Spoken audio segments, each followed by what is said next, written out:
প্রত্যেকবারই আমরা বলতে পারি যে তোমরা খেলতে পারো না, তোমাদের পিছিয়ে যা খরচ করছি এটার তোমরা এবার তোমাদের কাছ থেকে আমরা নিতে থাকি, ফেরত দাও। এখন ধরেন যে বোর্ডটাই যদি না থাকে তাহলে মানে ক্রিকেটাররা থাকবে কিনা। We are not taking any stance, we are taking our national interest. Bangladesh cricket বোর্ডের কোনো ক্ষতি হবে না, ক্রিকেটারদের ক্ষতি হবে। তার কারণ হচ্ছে যে ক্রিকেটাররা খেললে প্রতিটা খেলায় তারা এক ধরনের ম্যাচ ফি পায়, তারা এক ধরনের খেলায় যদি কেউ পার্টিসিপেট করে, যদি ম্যান অফ দ্য ম্যাচ হয় অথবা কোনো ধরনের বিশেষ যদি তাদের কোনো পারফরমেন্স থাকে, সেটার জন্য আইসিসি নিয়ম অনুযায়ী, ম্যাচের নিয়ম অনুযায়ী তারা যা পাওয়ার সেটা পাবে। ওটা হচ্ছে একজ্যাক্টলি প্লেয়ারের পাওনা, সেটা এটার সাথে বোর্ডের কোনো সংশ্লিষ্টতা নাই। মানে বোর্ডের এখানে লাভ বা ক্ষতি কোনো কিছু নাই। বাংলাদেশ এখানে খেলুক বা না খেলুক, এখানে বোর্ডের লাভ ক্ষতির কোনো বিষয় নাই, অন্তত এই বিশ্বকাপের জন্য। ওরা গিয়ে যদি কিছুই না করতে পারে, তাহলে ওদের পিছনে আমরা যে এত কোটি কোটি টাকা খরচ করতেছি, আমরা কি ওদের কাছ থেকে ওই টাকা ফেরত চাচ্ছি নাকি? চাচ্ছি? এই প্রশ্নের উত্তর দেন আমাকে। এখন ধরেন যে বোর্ডটাই যদি না থাকে তাহলে মানে ক্রিকেটাররা থাকবে কিনা, এই প্রশ্নের উত্তর দেন আমাকে। আপনারা তো একদিক থেকে চিন্তা করতেছেন, আমার এই হাতটা আছে, দুইটা হাত আছে, এই দুইটা হাত দিয়ে আমি অনেক কাজ করি। এখন আমার শরীরের সাথে আমার হাত না থাকলে শরীর থাকবে না, শরীর না থাকলে আমার হাত থাকবে না। তো আমার হাত না থাকলে আমার শরীর আর এই হাতের কোনো কাজ আছে? একই রকম, মানে they R part and the parcel. আপনি একটা বাদ দিয়ে আরেকটাকে চিন্তা করতে পারবেন না, আরেকটাকে বাদ দিয়ে আরেকটাকে চিন্তা করতে পারবেন না। দুইটা মানে they are complementary, they are not against each other. 27 সাল পর্যন্ত আমাদের রেভিনিউতে কোনো কিছু হ্যাম্পার করবে না, কারণ হচ্ছে 2022 সালের যে আইসিসির ফাইন্যান্সিয়াল মিটিং হয়েছে, সেই মিটিংয়ে that has already been set.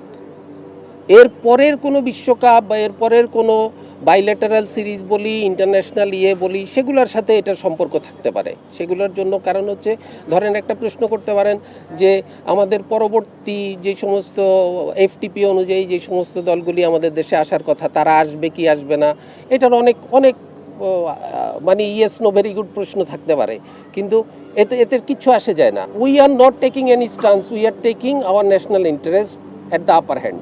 No stance, this is not a stance.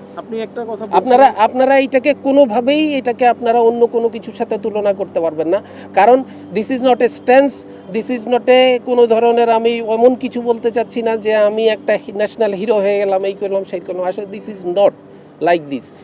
বিষয়টা হচ্ছে যে আমাকে আমার দেশের ইন্টারেস্টকে আমাকে সর্বাগ্রে নিতে হবে। দেশের ইন্টারেস্ট কী জিনিস? আমার দেশের নিরাপত্তা। আমার দেশের নিরাপত্তা মানে আমি যখন দেশের ভিতরে থাকি আমার নিরাপত্তা এক ধরনের, দেশের বাহিরে থাকলে আমার নিরাপত্তা অন্য ধরনের। দেশের বাহিরে আমার একটা মানুষের নিরাপত্তা বিঘ্নিত হওয়া মানে হচ্ছে আমার দেশের নিরাপত্তা, দেশের মানুষের নিরাপত্তা বিঘ্নিত। আমাদের এক মুস্তাফিজকে তারা যেইভাবে হিউমিলিয়েট করে আমাদেরকে বের করে দিল, তারপরে ওরা একের পর এক প্রোপাগান্ডা চালায়, বিভিন্নভাবে তারা প্রোপাগান্ডা চালালো যে না করলে এরা দেশ না, এদের কোনোভাবেই কিছু হবে না। তো তারপরে আমরা ওদের পুরা একটা মুস্তাফিজের জন্য যদি আমরা না করতে পারি, নিশ্চয়তা আমরা না পাই, আপনারা চিন্তা করতে পারেন যে আমাদের এই এত খেলোয়াড়রা সবাই যাওয়ার পরে কারো একজনের গায়ে যদি কোনো একটা পড়ে, তখন আপনারাই তো আমরা মানে একসাথে পড়বেন যে দেশ কী করলো, ক্রিকেট বোর্ড কী করলো, এত নিরাপত্তা চিন্তা ভাবনা না করে ওদেরকে কেন পাঠায় দিল। তখন আপনারাই বলবেন। আজকে যেই আপনারা ওদের পক্ষে কথা বলতেছেন, তখন এরপরে আপনারা আবারও ওদের অন্য পক্ষ নিয়ে তখন বিসিবিকে আবার আপনারা আঘাত করবেন, কারণ কেন পাঠালো। একটা জিনিস আপনারা একটু মনোযোগ দিয়ে শোনেন, সেটা হচ্ছে অনেকে ফাইন্যান্সিয়াল বিষয়গুলো নিয়ে অনেক ধোঁয়াশা তৈরি করতেছেন। একটা বিষয় হচ্ছে এখানে দুইটা পার্ট। আমি এমনও শুনেছি আপনাদের ভিতরেই বিভিন্নভাবে কথাবার্তা হচ্ছে যে আইসিসি থেকে আমরা $27 মিলিয়ন পাই। আইসিসি থেকে আমরা $27 মিলিয়ন পাই না, আইসিসি থেকে আমরা $20.4 মিলিয়ন পাই প্রতি বছর, ঠিক আছে। তারপরে হচ্ছে একটা $4 মিলিয়ন একটা ওদের কাছে থাকে, একটা রিজার্ভ মানি থাকে, যেই রিজার্ভ মানিটা ওরা 3-4 বছর পরে পরে কারো যদি কোনো ধরনের অ্যাডজাস্টমেন্ট থাকে, বিভিন্ন রকমের থাকে, ওটা পরে একসাথে ওরা রিইম্বার্স করে। এবং আমাদের যতক্ষণ পর্যন্ত আমরা ওটা না পাচ্ছি, এটা শুধু আমাদের জন্য না, প্রতিটা কান্ট্রির জন্য এই অ্যামাউন্টটা সেম। এই 4 মিলিয়ন, কেউ যদি $30 মিলিয়ন পেয়ে থাকে, তাহলে তার সাথে আপনি $4 মিলিয়ন যোগ করবেন। কেউ যদি $100 মিলিয়ন পেয়ে থাকে, তাহলে তার সাথে $104 মিলিয়ন যোগ করবেন। ওই $4 মিলিয়ন সবসময় আইসিসির কাছে রিজার্ভ থেকে যায়, যেই রিজার্ভটা ওরা 3-4 বছর পরে পরে একবার কারোর সাথে কোনো ধরনের লেনদেন আছে কিনা ইয়ে আছে কিনা সেগুলো অ্যাডজাস্ট করে তারা একসাথে ওটাকে রিইম্বার্স করে। This is what BCB is getting from ICC. আমাদের কোনো ব্যাখ্যা নাই, কারণ হচ্ছে এই প্রশ্নের উত্তর মানে প্রশ্নটা তুলতেই পারবে না। না, কারণ হচ্ছে যে আমরা যে ওদের পিছিয়ে এত খরচ করতেছি, বিভিন্ন জায়গায় গিয়ে ওরা কিছুই করতে পারতেছে না। আজ পর্যন্ত আমরা একটা বই শিক্ষা আনতে পারছি? কোনো একটা জায়গায় আমরা কতটুকু কি করতে পারছি? আমরা তাহলে তো প্রত্যেকবারই আমরা বলতে পারি যে তোমরা খেলতে পারো না, তোমাদের পিছিয়ে যা খরচ করছি এটার তোমরা এবার তোমাদের কাছ থেকে আমরা নিতে থাকি, ফেরত দাও। আপনারা বলতেছেন কেন?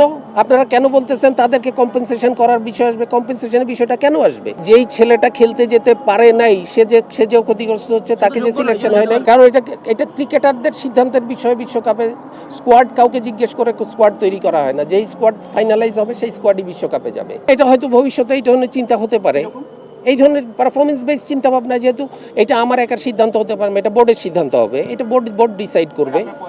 আমার পয়েন্ট অফ ভিউ হতেই পারে, এটা পারফরমেন্স বেস হতেই পারে, হওয়া উচিত। হয়তো পারফরমেন্স করার ধারণাটা ডেফিনেটলি বাড়বে। তার কারণ হচ্ছে যে আপনার সবসময় আপনার কাছে ক্যারট থাকবে, আপনার পিছে ইয়ার্ড থাকবে না, তাহলে তো আপনি ইয়ে করতে পারবেন না।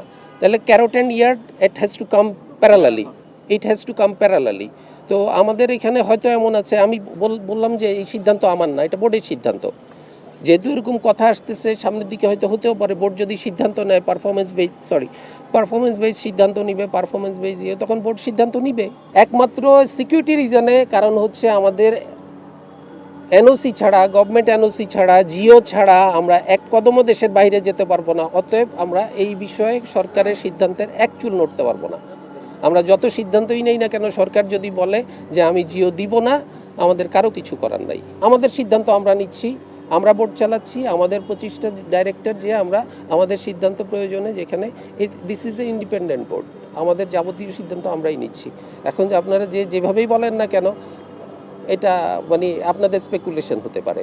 ওটা আমার মনে হওয়া নিয়ে কিছু, কারণ I am not ICC, I am part of BCC, I am not ICC. কারণ আইসিসির মতো করে সিদ্ধান্ত নিবে, আমরা আমাদের মতো করে সিদ্ধান্ত নিতেছি। তবে আপনি যদি বলেন, আমাদের সিদ্ধান্ত এখন আগের জায়গাতেই আছে।